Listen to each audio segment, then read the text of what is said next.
ಶಿಥಿಲ ಕಟ್ಟಡದಲ್ಲಿ ವಿದ್ಯಾರ್ಥಿಗಳ ಪಾಠ. ಗೋಡೆಗಳಲ್ಲಿ ಬಿರುಕು, ಹಾಳಾದ ಮೇಲ್ಛಾವಣಿ. ಹೊಸ ಕಟ್ಟಡ ಕಾಮಗಾರಿ ಆರಂಭಿಸಲು ಎಬಿವಿಪಿ ಆಗ್ರಹ.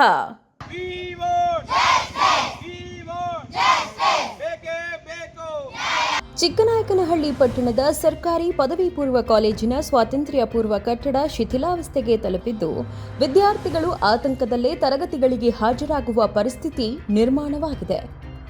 ಕಾಲೇಜಿನ ಹಲವು ಕೊಠಡಿಗಳ ಗೋಡೆಗಳಲ್ಲಿ ಬಿರುಕು ಕಾಣಿಸಿಕೊಂಡಿದ್ದು, ಮೇಲ್ಛಾವಣಿ ಸಂಪೂರ್ಣ ಹಾಳಾಗಿದೆ. ಕಿಟಕಿ, ಬಾಗಿಲುಗಳು ಕೂಡ ಮುರಿದು ಹೋಗಿದ್ದು, ಮಳೆಗಾಲದಲ್ಲಿ ಕಟ್ಟಡದ ಸ್ಥಿತಿ ಮತ್ತಷ್ಟು ಹದಗೆಡುವ ಆತಂಕ ಎದುರಾಗಿದೆ. ಇಂತಹ ಅಪಾಯಕಾರಿ ಕಟ್ಟಡದಲ್ಲೇ ನೂರಾರು ವಿದ್ಯಾರ್ಥಿಗಳು ಪ್ರತಿದಿನ ಪಾಠ ಕಲಿಯುವಂತಾಗಿದೆ.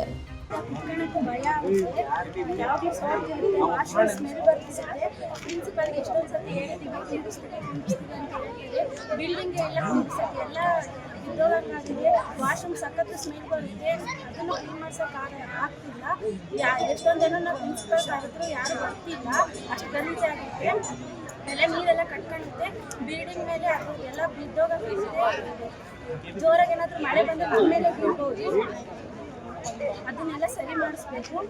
ಹೊಸ ಬಿಲ್ಡಿಂಗ್ ಕಿಟಕಿ ಎಲ್ಲ ಮುರಿದ್ರೆ ಅದು ಅದು ಸ್ವಲ್ಪ ಹಿಂಗೆ ಹಾಕಿದ್ರೆ ಸಾಕು, ಮುದ್ದೆ ಹೋಗುತ್ತೆ. ಒಂದ್ಸತಿ ಹಾಕೋಕೆ ಹೋಗಿ ಫುಲ್ ಕಿಚ್ಕೊಂಡೇ ಬಿದ್ದಿತ್ತು. ಸಖತ್ ಸೊಳ್ಳೆ ಕಾಟ ಎಲ್ಲ ಸೊಳ್ಳೆ ಕಚ್ತಿರ್ತವೆ. ಮಳೆ ಬಂದು ಕುತ್ಕೊಳ್ಳೋಕ್ಕೆ ಆಗಲ್ಲ, ತುಂಬ ಸಮಸ್ಯೆ ಇದೆ. ಬಿಲ್ಡಿಂಗ್ ಬೇಕಾಗಿದೆ. ಏನು ಅನ್ಸುತ್ತೆ ನಿಮ್ಗೆ ಈ ಕಾಲೇಜಲ್ಲಿ ಓದ್ತಿರೋದಕ್ಕೆ?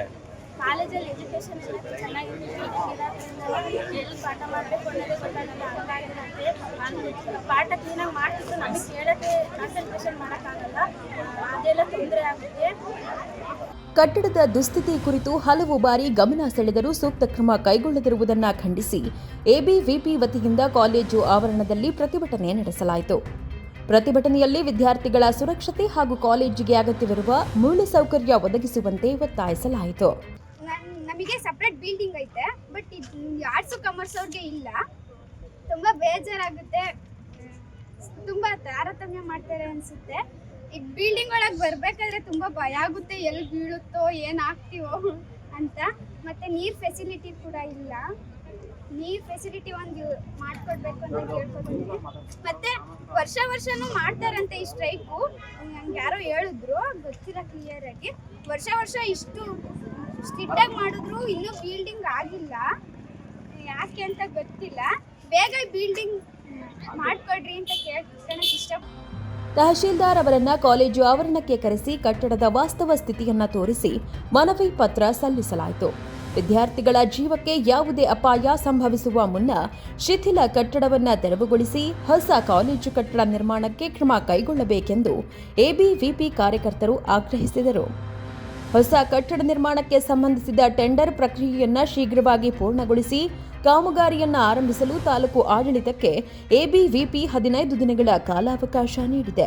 ಗೋಡೆಕೆರೆ ಸ್ಕೂಲ್ನಲ್ಲಿ ಇವತ್ತು ಯಾವುದೇ ರೀತಿ ಇನ್ಫ್ರಾಸ್ಟ್ರಕ್ಚರ್ಸ್ ಇಲ್ಲದೆ ಕಾಲೇಜ್ ಕಟ್ಟಡ ಬೀಳೋಂಗಾಗಿದೆ. ಕಾತ್ರಿಕಾಳಲ್ಲಿ ಇರ್ತಕ್ಕಂಥ ಕಾಲೇಜು ಕಟ್ಟಡ ಕೂಡ ಅದೇ ಪರಿಸ್ಥಿತಿಯಲ್ಲಿದೆ. ತಿಮ್ಮನಹಳ್ಳಿಯಲ್ಲಿ ಇರುವಂತಹ ಕಾಲೇಜು ಕಟ್ಟಡ ಕೂಡ ಅದೇ ಪರಿಸ್ಥಿತಿಯಲ್ಲಿದೆ. ಇವತ್ತು ಏನು ದೊಡ್ಡಣ್ಣಗೆರೆಯಲ್ಲಿ ಇದ್ದಂತಹ ಕಾಲೇಜ್ ಆಗಿರ್ಬೋದು, ಮತ್ತೆ ಮತ್ತಿಘಟ್ಟದಲ್ಲಿದ್ದಂತಹ ಕಾಲೇಜ್ ಆಗಿರ್ಬೋದು, ಬೆಳುಗಲಿ ಇರ್ತಕ್ಕಂಥ ಕಾಲೇಜುಗಳಾಗಿರ್ಬೋದು, ಎಲ್ಲವೂ ಕೂಡ ಇದೇ ಪರಿಸ್ಥಿತಿಯಲ್ಲಿದ್ರೆ ಇವತ್ತು ನನಗೆ ಒಂದು ಅನುಮಾನ ಬರ್ತಾ ಇದೆ. ತಾಲೂಕಿನಲ್ಲಿ ಇರ್ತಕ್ಕಂತಹ ಆಡಳಿತಾಧಿಕಾರಿಗಳಿಗೆ ಅಥವಾ ರಾಜಕಾರಣಿಗಳಿಗೆ ಯಾವ್ದಾದ್ರು ಪ್ರೈವೇಟ್ ಇನ್ಸ್ಟಿಟ್ಯೂಟ್ಗಳಿಂದ, ಪ್ರೈವೇಟ್ ಕಾಲೇಜ್ಗಳಿಂದ ಕಮಿಷನ್ ತಗೊಂತಾ ಇದಾರ ಅಂತ ನನಗೆ ಒಂದು ಭಯ ಆಗ್ತಾ ಇದೆ. ಯಾಕೆಂದ್ರೆ ಇಷ್ಟರ ಮಟ್ಟಿಗೆ ಸರ್ಕಾರಿ ಕಾಲೇಜುಗಳನ್ನ ನಿರ್ಲಕ್ಷ್ಯ ಮಾಡ್ತಾರೆ ಅಂದ್ರೆ ಯಾವ ವ್ಯವಸ್ಥೆ ಇದು? ಸರ್ಕಾರಿ ಕಾಲೇಜ್ಗಳಿಗೆ ಯಾವುದೇ ರೀತಿ ಇನ್ಫ್ರಾಸ್ಟ್ರಕ್ಚರ್ ಕೊಟ್ಟಿಲ್ಲ ಅಂದ್ರೆ, ಲೆಕ್ಚರರ್ ಕೊಟ್ಟಿಲ್ಲ ಅಂದ್ರೆ ಆಟೋಮೆಟಿಕ್ಲಿ ಇವ್ರೇನ್ ಬಾಕ್ಲಾಗ್ಸ್ಬೇಕಾಗಿಲ್ಲ, ನೋಟಿಫಿಕೇಶನ್ ಓಡಿಸ್ಬೇಕಾಗಿಲ್ಲ, ಅಲ್ಲಿ ವಿದ್ಯಾರ್ಥಿಗಳು ಅಡ್ಮಿಷನ್ ಆಗದಲ್ಲೇ ಮುಗಿಸ್ತಾರೆ. ಇವತ್ತು ಒಳ್ಳೊಳ್ಳೆ ಕಾಲೇಜ್ಗಳಲ್ಲಿ, ಹಳ್ಳಿಗಳಲ್ಲಿ ಒಳ್ಳೊಳ್ಳೆ ಪಂಚಾಯತಿ ಲೆವೆಲ್ ಅಲ್ಲಿ ಒಳ್ಳೆ ಕಾಲೇಜ್ಗಳಿದ್ರೆ ಯಾಕೆ ಇಲ್ಲಿ ಬರ್ತಿದ್ರು ವಿದ್ಯಾರ್ಥಿಗಳು? ಬಸ್ಗಳಲ್ಲಿ ಅಷ್ಟೊಂದು ರಶ್ ಅಲ್ಲಿ ಯಾಕೆ ಇಲ್ಲಿ ತನಕ ಬರ್ತಿದ್ರು? ಅಲ್ಲೇ ಓದಿ ಅಲ್ಲೇ ಮನೆ ಹತ್ರ ಕೆಲಸ ಮಾಡ್ಕೊಂತಿದ್ರು ವಿದ್ಯಾರ್ಥಿಗಳು. ಹಾಗಾಗಿ ನನಗೆ ಇವತ್ತು ನಿಜವಾಗ್ಲೂ ಕೂಡ ಈ ತಾಲೂಕಿನ ಒಂದು ಸಾರ್ವಜನಿಕ ಶಿಕ್ಷಣ ಅಂತಕ್ಕಂಥದ್ದು ಸಂಪೂರ್ಣವಾಗಿ ಹಳ್ಳ ಹಿಡಿದು ಹೋಗಿದೆ. ಹಾಗಾಗಿ ಎಲ್ಲಾ ಕಾಲೇಜುಗಳು, ನಾನು ಹೇಳ್ದಂತ ಎಲ್ಲಾ ಗ್ರಾಮೀಣ ಭಾಗದ ಕಾಲೇಜುಗಳು ಮತ್ತೆ ರೀಓಪನ್ ಆಗ್ಬೇಕು, ಅಲ್ಲಿಗೂ ಕೂಡ ಇನ್ಫ್ರಾಸ್ಟ್ರಕ್ಚರ್ಸ್ ಅನ್ನ ಬೆಳೆಸಬೇಕು. ಯಾಕೆಂದ್ರೆ ಈ ಒಂದು ಗಣಿಬಾಧಿತ ಪ್ರದೇಶದ ದಂಡದ ಹಣದಲ್ಲಿ ಯಾವ್ಯಾವ ಕ್ಷೇತ್ರಕ್ಕೆ ಎಷ್ಟೆಷ್ಟು ಪ್ರಿಫರೆನ್ಸ್ ಕೊಡಬೇಕು, ಯಾವ್ದಾದನ್ನ ಬಳಸಬೇಕು ಅಂತ ಇತ್ತು. ಇನ್ನೊಂದು ವಿಷಯ ನಾನು ನಿಮ್ಗೆ ಗಮನಕ್ಕೆ ತರ್ತೀನಿ. ನಮ್ಮ ತಾಲೂಕಿನಲ್ಲಿ ಏನು ಹುಳಿಯಾರ ಅಂತ ಒಂದು ನಗರ ಇದೆ, ಅಲ್ಲಿ ಹಾಸ್ಟೆಲ್ ಗಳನ್ನ ಮಾಡ್ಲಿಕ್ಕೆ ಹಣ ರಿಸರ್ವೇಶನ್ ಇತ್ತು, ಅಂದ್ರೆ ರೆಡಿ ಇದ್ದಂತ ಹಣವನ್ನ. ಇಲ್ಲಿ ಹಾಸ್ಟೆಲ್ಲೇ ಬೇಡ ಅಂತ ಅವ್ರು ಯಾರೋ ಸರ್ವೇರ್ ಹೇಳಿದ್ರಂತೆ, ಅವ್ರು ಬೇಡ ಅಂತಂದ್ರೆ ನಾನು ನಿಜ ಕೂಡ ಪ್ರತಿಯೊಬ್ಬ ವಿದ್ಯಾರ್ಥಿಗಳನ್ನ ಮಾತಾಡಿಸಿ 360ಕ್ಕಿಂತ ಹೆಚ್ಚು ಜನ ವಿದ್ಯಾರ್ಥಿಗಳು ನಮ್ಗೆ ಹಾಸ್ಟೆಲ್ ಬೇಕು ಅಂತ ಹೇಳಿದ್ದಾರೆ. ಜಸ್ಟ್ 70 ರಿಂದ 80 ಜನ ವಿದ್ಯಾರ್ಥಿಗಳು ಹಾಸ್ಟೆಲ್ ಬೇಕು ಅಂದ್ರೆ ಹಾಸ್ಟೆಲ್ ಮಾಡಬೇಕು ಅಂತ ಅವಕಾಶ ಇದೆ. ರೆಡಿ ಇದ್ದಂತ ಹಣ ಇಲ್ಲಿ ಹಾಸ್ಟೆಲ್ ಬೇಡ ಅಂತ ಕಳಿಸ್ತಾರೆ ಅಂದ್ರೆ ಈ ತಾಲೂಕಿನ ಶಿಕ್ಷಣ ವ್ಯವಸ್ಥೆ ಎಷ್ಟೊಂದು ಹದಗೆಟ್ಟೋಗಿದೆ, ಎಷ್ಟೆಷ್ಟು ಜನ ಯಾವ್ಯಾವ ರೀತಿಯಲ್ಲಿ ಹಣ ಹೊಡಿತಿದ್ದಾರೆ ಅಂತಕ್ಕಂಥದ್ದು ಮೇಲ್ನೋಟ ಕಾಣ್ತಾ ಇದೆ. ಈ ಗಡುವಿನೊಳಗೆ ಟೆಂಡರ್ ಪ್ರಕ್ರಿಯೆ ಪೂರ್ಣಗೊಳಿಸಿ ಕಾಮಗಾರಿ ಆರಂಭಿಸದಿದ್ರೆ ಕಾಲೇಜಿನ ಮೈದಾನದಲ್ಲಿ ಟೆಂಟ್ ನಿರ್ಮಿಸಿ ಅಲ್ಲಿಯೇ ತರಗತಿಗಳನ್ನು ನಡೆಸುವ ಮೂಲಕ ಹೋರಾಟ ಮುಂದುವರಿಸಲಾಗುವುದು ಎಂದು ಎಬಿವಿಪಿ ತಾಲೂಕು ಅಧ್ಯಕ್ಷ ಗುರು ತಾಲೂಕು ಆಡಳಿತಕ್ಕೆ ಎಚ್ಚರಿಕೆ ನೀಡಿದ್ದಾರೆ. ಜಾಕೀರ್, ಪ್ರಗತಿ ಟಿವಿ, ಚಿಕ್ಕನಾಯಕನಹಳ್ಳಿ. ವಿದ್ಯಾರ್ಥಿ ವಿರೋಧಿ ಸರ್ಕಾರಕ್ಕೆ ಹೇಳಿದಿದ್ದಾರೆ.